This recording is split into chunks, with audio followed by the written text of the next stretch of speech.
Hi everyone, I'm Cheryl and welcome to the Sewing Room channel.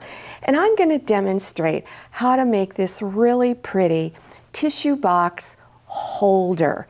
Now you can make these really in any fabrics that you like.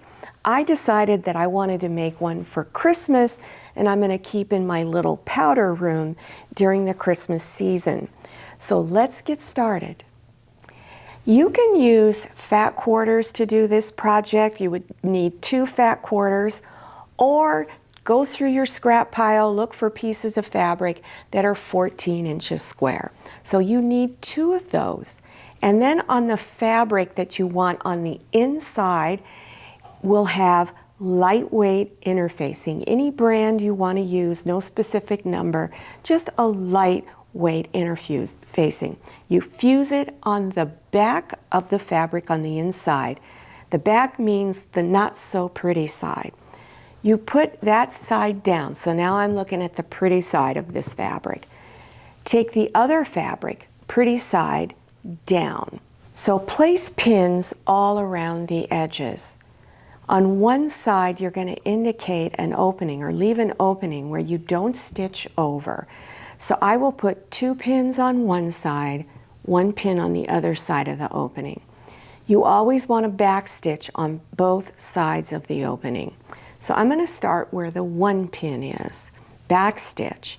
Stitch down towards this corner. When you get a 1/4 inch away from this edge, leave your needle down, lift up your presser foot, and continue stitching. Now you are doing a 1/4 inch wide seam, in case I forgot to mention that.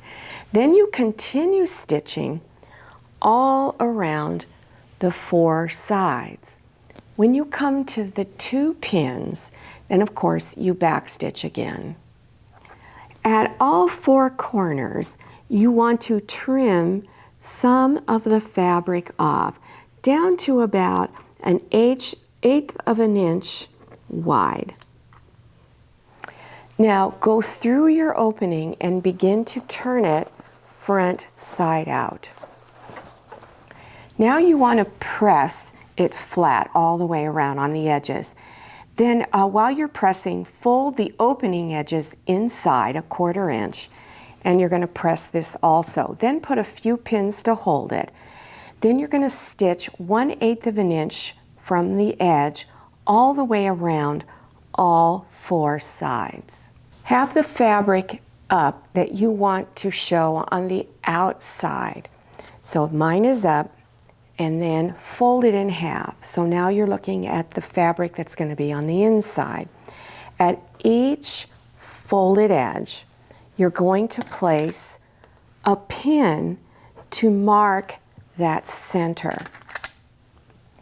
Now take opposite corners of each other and bring them together and fold it to the corner.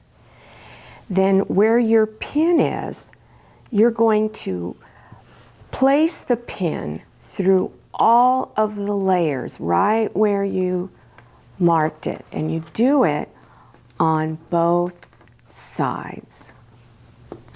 This next step you can either do by hand or on your sewing machine.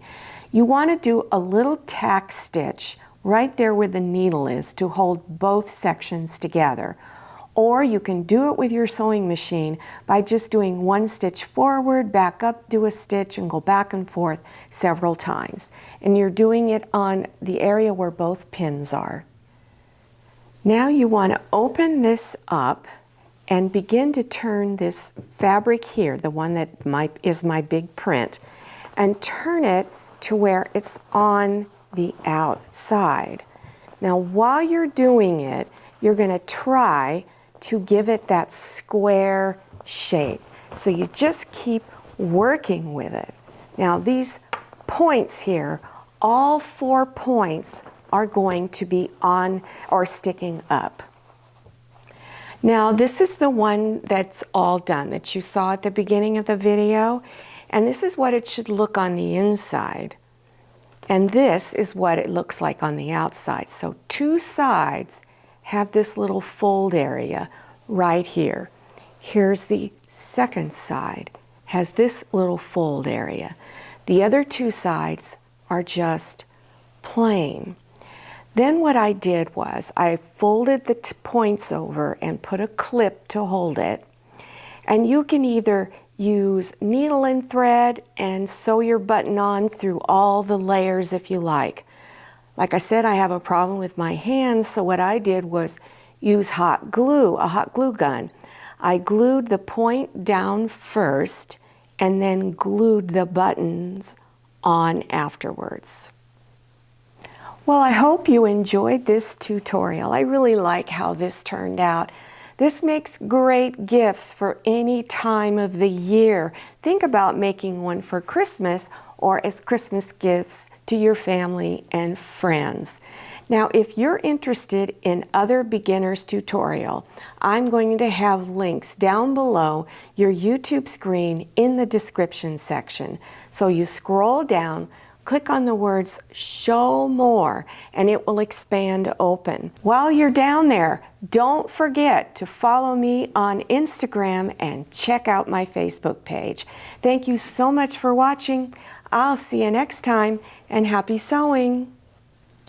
If you like the Sewing Room channel, one of the best ways to show your support is to subscribe by clicking on that red subscribe button and give this video a thumbs up. And don't forget to click on share to share this video with your friends. And make sure you click on the bell so you receive notifications for all my new videos. I'm Cheryl. This is Manny. See you next time.